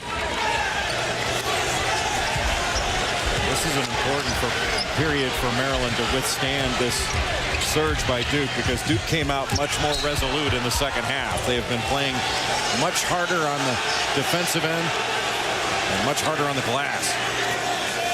Maryland once led by 14, so there has been an 18-point turnaround in this game. And currently Duke is on a 17-2 run right now, spanning back into the first half. Throughout the course of the game, Duke hadn't turned the ball over either. So it's been hard to get extra possessions. Milburn elevates and misses long. Rebound Zubek. Zubek with his size has really done a great job of being big and staying down low and going to work on the glass on both ends. He's got 8 rebounds tonight. Smith, no. Loose ball rebound to Vasquez. Remember early in the game, Jake, too, Maryland was getting all kinds of odd man runouts. 3-on-1s, 4-on-2s. Those have disappeared. And a lot of that's disappeared because they've been having to take the ball out of the net. You know, Duke's done a much better job of executing on the offensive end. The foul's on 12. Kyle Singler, his second, third on the team. Freshman Jordan Williams at the line for Maryland. Saturday night, we've got Saturday Primetime presented by DirecTV at 9 Eastern here on ESPN. North Carolina and Duke, senior night for John Shire and others at Cameron Indoor Stadium before the game. Catch Jay and the gang, College Game Day, driven by State Farm at 8 Eastern. With Reese and Hubert and Digger and Coach Knight. Dick Vitale will be there. Aaron will be there. It's going to be a fun night, even though Carolina's not typical Carolina this year. It's still a great rivalry.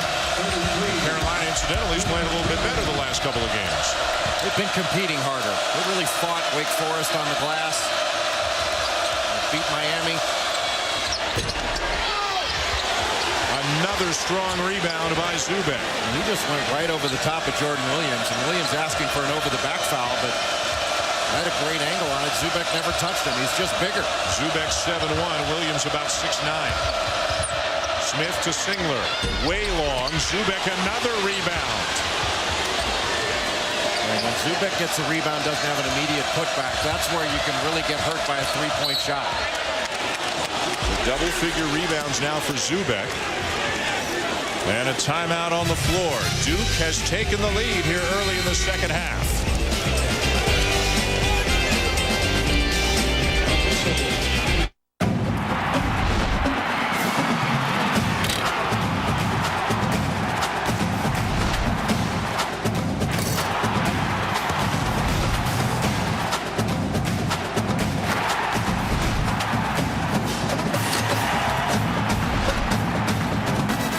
Saturday at 2 on ESPN. #1 Syracuse battles Louisville, presented by 5 Hour Energy. Then at 9, North Carolina clashes with 4th-ranked Duke, presented by DirecTV. Whatever the hell's going on here, it's bad. Experience the #1 movie in America. Shutter Island is unforgettable. It will keep you guessing to the end. Who knows about this? Everyone should. Shutter Island, rated R. Now playing. Okay, class. Our special guest is here, Ellen Page. We're going on a field trip to China! Wow. When I was a kid, we would just go to the farm. No, seriously, where are you guys going?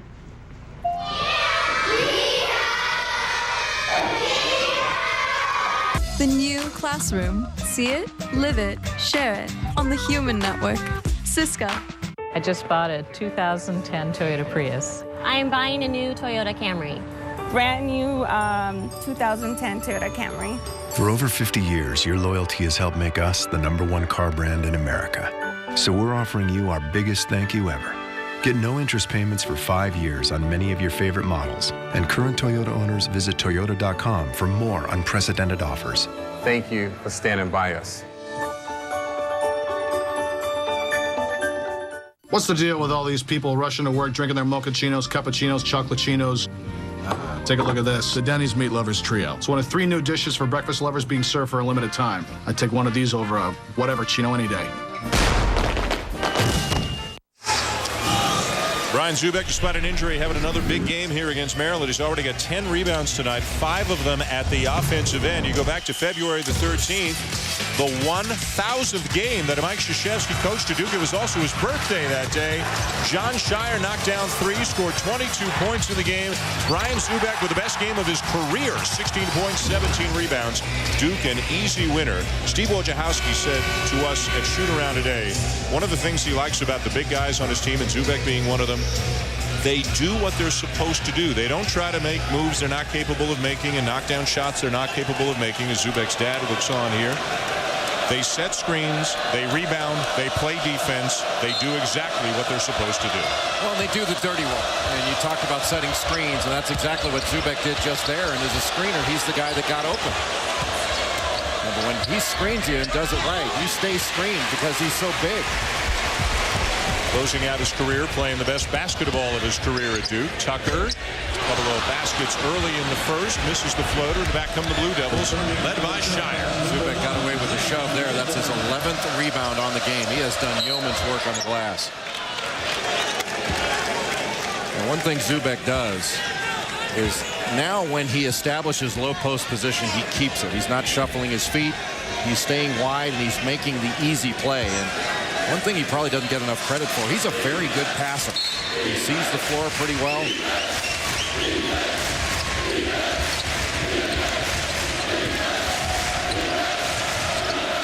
the first game, Duke used Zubak a lot to ball screen and parked a couple shooters on the weak side. Shire finds a cutting Smith. Singler keeps it alive. After getting dominated on the glass early, Duke has now turned the tables, and they are dominating the Terps on the glass. Too many opportunities for the Blue Devils, and finally a foul going against Duke. But Gary Williams cannot be happy that Duke had 4 shots on that possession. Well, Duke is bigger, but they're also outworking Maryland on the offensive glass. Flying at a shooter, and Maryland getting caught a little bit too far underneath. And when the shot went up, it's difficult for Eric Hayes to have to block out a Lance Thomas in there. That's opening up opportunities for guys like Singler, and Zubak just is able to wedge out anybody trying to box him out. He's just bigger and stronger. Now, this is a different Duke team, a much bigger team than normal. They lead the ACC in rebound margin at about 4 per game. That foul on Lance Thomas, his 3rd, and Mason Plumlee is going to come in for him at the next opportunity. Maryland, meanwhile, they need to score. They have gone ice cold. And Vasquez a miss. Shot clock didn't reset. And it is Duke ball. Just a bad shot by Vasquez. We had a switch where he had Singler on him, and he pulled the trigger on a challenging fall-away jump shot.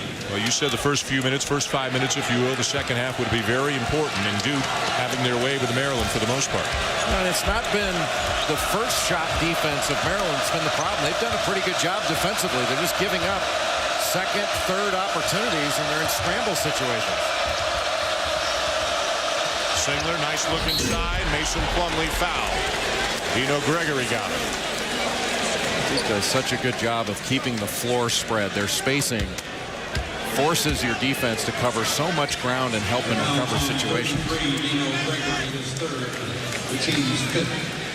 So to the line goes Mason Plumlee, the younger of the 2 Plumlee brothers, the freshman, averaging about 4.5 points, 3.5 rebounds per game in 15 minutes per game.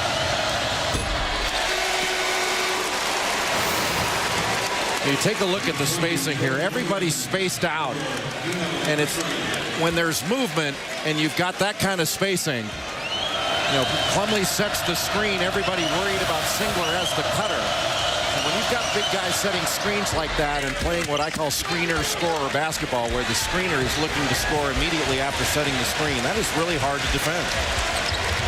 Maryland has scored only 4 points in 6 minutes here in the second half. And a wild hook shot by Williams goes.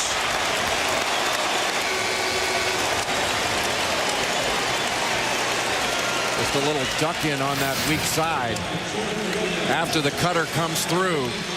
And anytime you blast off the low side of that low post, that's going to open up what they call the rollback or the duck in. And Jordan Williams, a freshman from Torrington, Connecticut, got that wide body, and he likes to post up down low. And he has tied the game. What an atmosphere here in College Park. Wednesday night hoops on ESPN. Dan Schulman and Jay Billis, Aaron Andrews. Duke, first place in the ACC. Maryland is second place in the ACC. A game back. The Terps led by as many as 14. Here in the first half tonight, trying to snap a 6-game losing streak to the Blue Devils. Shire has it rejected. Numbers for Maryland.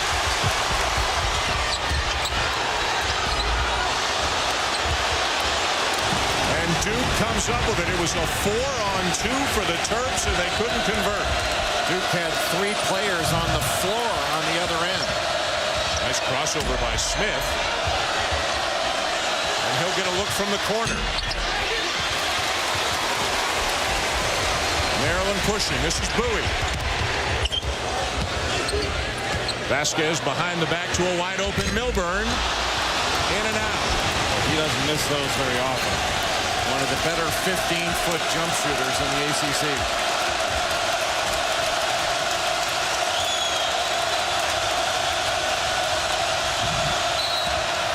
Smith fouled by Bowie. Duke doing a good job of refusing those ball screens. They've done that twice on this right side.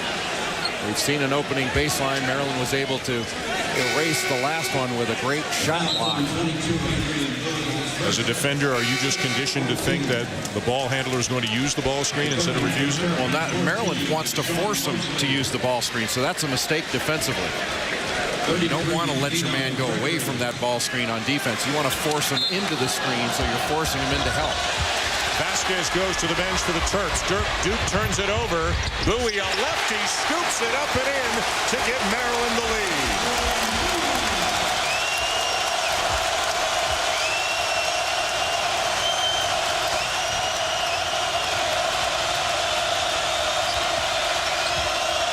Singler. Not this time. Tapped out by Plumlee. And it's going to be an over and back. Shire claiming that ball was deflected by Tucker, but to no avail.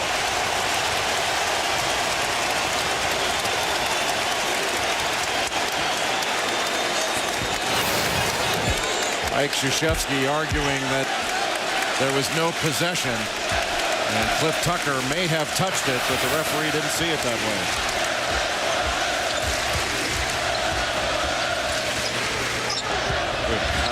And a good pass. Milburn!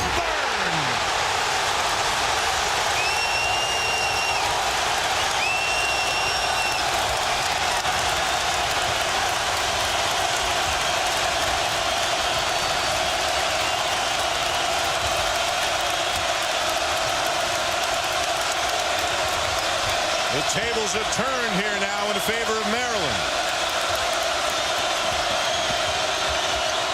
Shire, tough off-balance leaner. Shire is so good at playing at his own pace. You know, I've said this about him before. He makes plays on the floor. When other players try to make plays in the air, he keeps his dribble, stays on the floor, and allows the play to develop. He really took it away from Tucker. Vasquez getting a rest, and Maryland playing well with him on the bench. Bowie for three.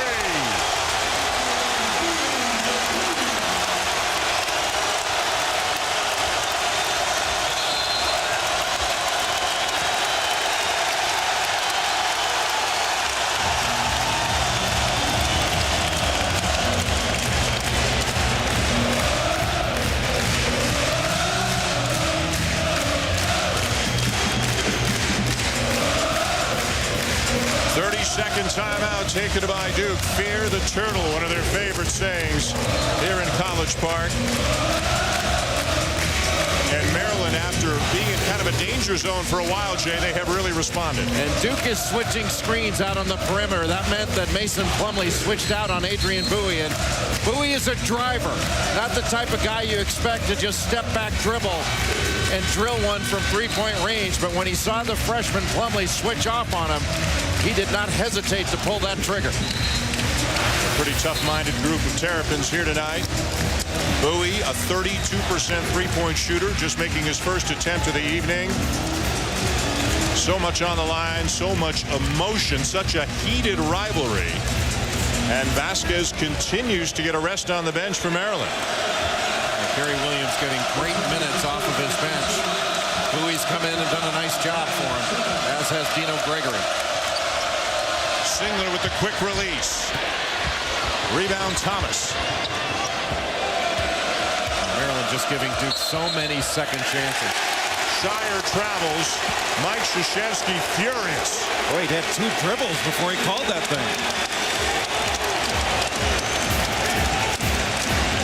Timeout on the floor. Midway through the second half. Maryland by 5. If you want directions to the stadium, push here. If you want to see the weather ahead, push here. If you want to access 10 gigs of music you just downloaded to your hard drive, push here. And if you want to pull away from it all, you can push here. The all-new 40-gig hard drive nav and entertainment system on the 2010 LaCrosse from Buick. It's the new class of world class. The biggest stage creates the biggest drama. This summer, live from South Africa, the 2010 FIFA World Cup on ESPN, coming in June. Tonight on SportsCenter, KU K-State will claim Kansas, the conference, and possibly a #1 seed. Our experts pick the national champion, who's ready for a title run, plus Durant and Melo in a Wild West shootout. SportsCenter after the game. Premiering this weekend on DirecTV Cinema. Got a pretty mouth. Welcome to Zombieland. We're one of the few non-zombies left. That is so offensive. Look alive. Time to put up or shut up. Or you're dead. What do you think? Zombie kill of the week? Zombieland. Movies playing on channels 125 through 199. DirecTV Cinema brings you the 2010 Academy Awards nominees. I assume you know who we are. Well, yeah. Enjoy your own private screening leading up to Hollywood's biggest night. Really? Riveting performances. You threatened my son. You threatened me. Now smile about that! Nobody loves me. The year's best filmmaking. That's what they call a suicide bomb, right? The movies you want to watch are playing on DirecTV Cinema. Channels 125 through 199. That's fantastic! Back in College Park, a 5-point lead for Maryland over Duke. Another look at the play just before the timeout that infuriated Mike Krzyzewski. Yeah, after the offensive rebound, a little handoff by Lance Thomas, and there was no walk there. And I was a little surprised. Les Jones called that walk after about the second dribble that John Shire had, and it was clear that there was no walk there.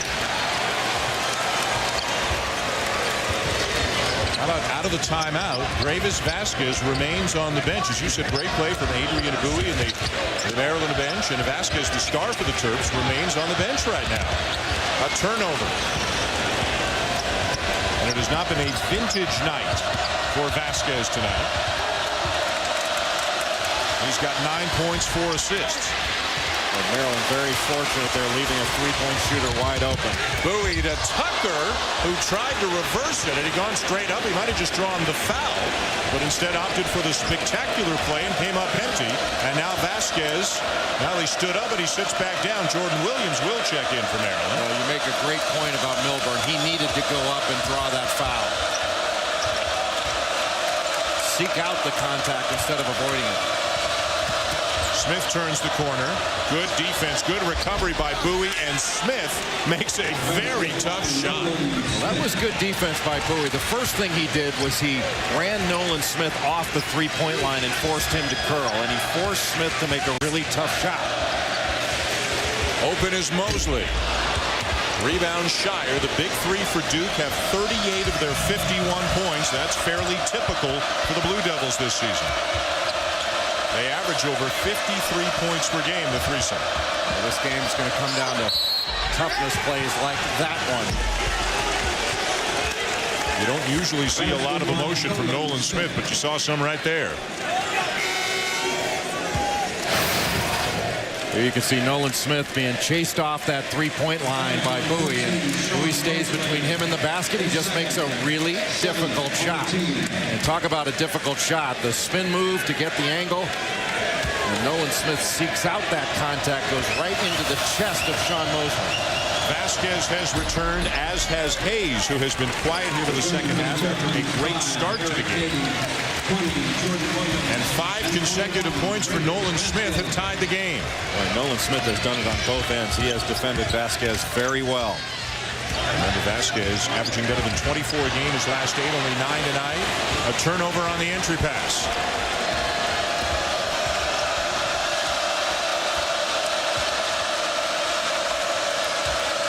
Krzyzewski calls out a play and wants the ball in the hands of Shire. Well, that way he can get Shire to work off the ball and let Smith take on Hayes. And a foul before the shot. No basket as Smith draws another foul. And one thing Mike Krzyzewski has done over the years, especially since he started working with the Olympic team and working with so many NBA players, is he is spending more time going after good matchups. If he gets a good matchup, he'll go to a hot hand. Nolan Smith has had the hot hand for them in this game. Misses the front end, though. Smith, a very good free throw shooter, but a break there for Maryland, and now a foul at the other end.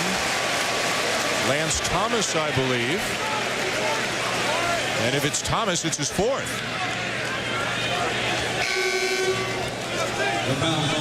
And now Thomas will come out. Andre Dawkins will check in. Duke, this is the first time, Jay, this is the first time tonight we've seen Duke go to a smaller lineup with Singler going back to the 4. Singler, a tough matchup at the 4, but it does take away a little bit of a rebounding advantage. Nice play by Williams. Singler stood him up defensively, no call, and they play on. A little fake handoff and then taking it to the rim. That's a play that, as he gets older, I think he'll finish more often. Vasquez denies Shire the ball. Hayes on Smith, Vasquez on Shire. Pick and pop out top, well defended. Smith inside, likes the teardrop, gets it to go. Nolan Smith with so many big moments here in the second half. They defended the high screen going one way, and Duke just turned around and went right back at it. Smith has the last 7 points for Duke.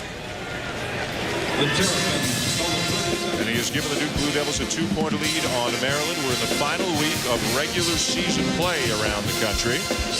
And look at the top half of the ACC. Duke at 12-2, Maryland 11-3. They've already clinched the top 2 spots. If Duke wins tonight, they'll win the regular season championship outright. If Maryland wins tonight, they'll move into a tie. If the 2 teams finish in a tie, Duke would win the tiebreaker to be the #1 seed in the ACC tournament in Greensboro. But they would both earn the honor of hanging a regular season and championship banner. Calling himself ACC champion has always been a really important endeavor in this league. And Nolan Smith, he's just had a great year. And he has stepped forward in this game and really taken on the challenge, both on the offensive end when his team has had a problem scoring, and in the defensive end, guarding one of the best offensive players in the league in Rivas Vasquez. We got fouled, and it's Smith called for the foul. Vasquez will shoot a pair. Smith didn't like the call at all. The under-8 media timeout is upon us. A 2-point lead for the Blue Devils here in College Park. ESPN's exclusive presentation of college basketball is brought to you by GMC. We are professional grade.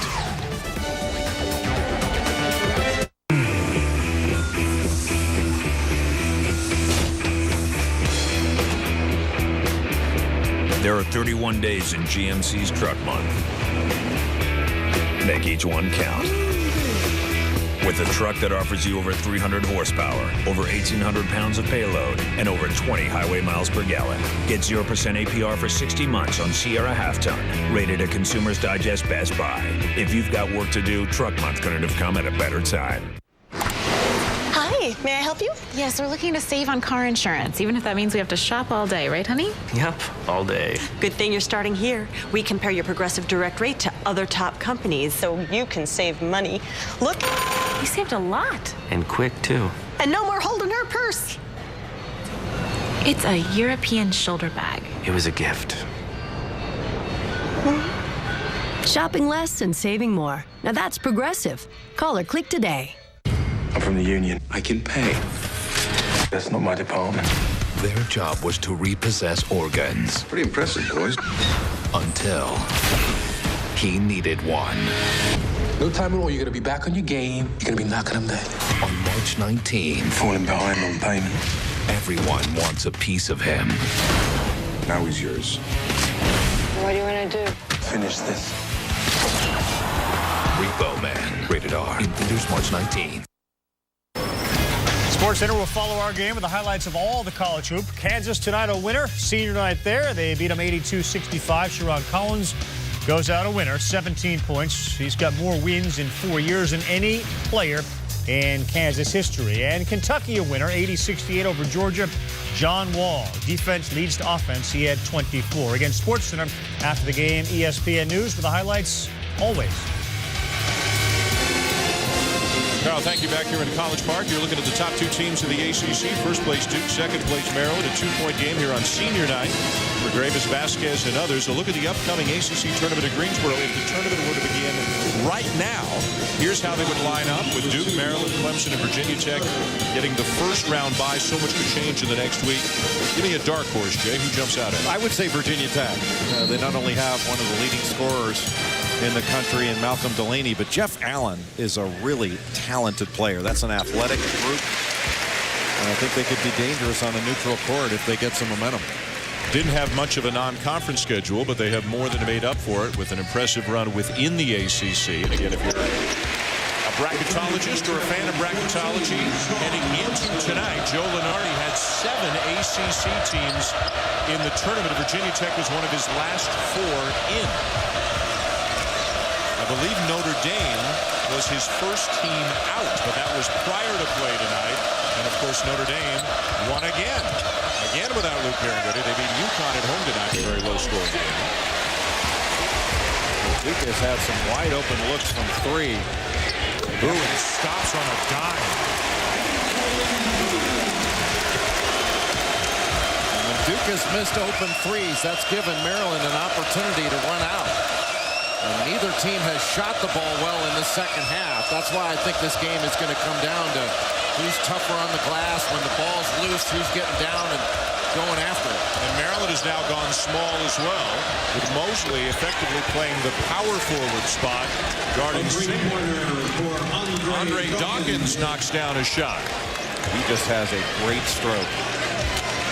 Near perfect form, just an 18-year-old kid that graduated high school early to play on this team. Vasquez has it rejected. I think it was Singler, and back come the Blue Devils with the ball and the lead.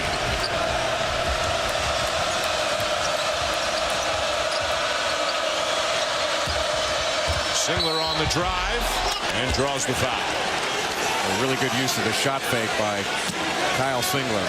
Got his defender to lift up just a bit, gave up a middle drive. Mosley's done a pretty darn good job of staying low. But on this closeout, Maryland teaches their players to fly at shooters, but they certainly don't do it when a guy's got his dribble. Gary Williams will use a 30-second timeout. Well, we talked about the big picture and coming into the night, according to our bracketologist Joe Lunardi, who were the last 4 in and the first 4 out. Virginia Tech was one of his last 4 in, but as we mentioned a little bit earlier, Virginia Tech won tonight. They beat North Carolina State. Notre Dame was one of his first 4 out. Notre Dame won tonight, beat UConn, and so many things are going to change. And you say this is one of the years where the bubble-type teams are weaker than normal, that instead of maybe there being some deserving teams who won't get in, they might struggle to find 34 quality at-large teams. I think some of these teams with the resumes that they're putting out there at this stage of the season in years past wouldn't have gotten a sniff of the NCAA tournament. This is just a different year. I don't think there's a truly great team out there. And I think it's the weakest pool of at-large teams we've seen since the field went to 64. But what we're going to see as a result is one of the most exciting NCAA tournaments. I think a lot of these teams, and we're looking at a couple of them right now, but especially Duke. I think Duke is the better of these two teams over the long haul. If you're playing well going into the NCAA tournament, you really have to feel like you've got a chance to win this whole thing. It reminds me of 2006 when Florida won the first of back-to-back titles, and the teams that made up the Final Four, very few people would have picked those four. In fact, none did. Well, you look at Syracuse, which is right now ranked #1. They were unranked at the beginning of the season and have ascended all the way to the #1 spot. Maryland into its flex there. Mosley, nice look off to Hayes, and it's tied. But how many great cuts have we seen in this game made by that young man, Eric Hayes? He is one of the best cutters, not only in the ACC, but in the country that I've seen this year. Remember, Hayes is also playing his last home game. Senior night for him, Landon Milbourne as well. Duke will be in the same situation Saturday night at home against Carolina. Shire with an off-balance three. Vasquez ran right into Brian Zubek. That was a great screen by the 7-footer.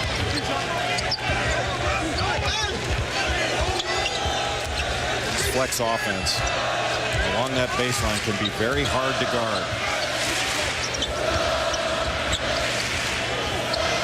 Into the hands of Vasquez. Plenty of time to shoot. He'll launch a three. That ties it.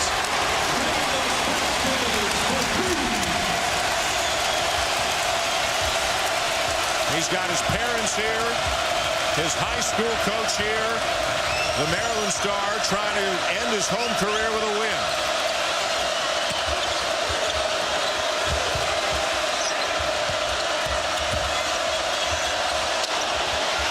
Shire can't get the shot off over Vasquez. Left-hand scoop, yes. And what a shot. Brian Zubek did a nice job when he caught that little lob pass from Singler of motioning to his teammates to move. They were standing around, and his motion of his head got them moving.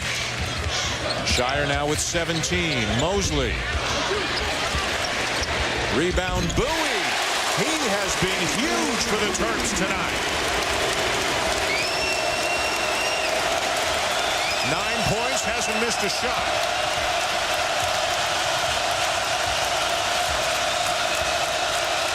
Here comes Zubek. Shire looking for the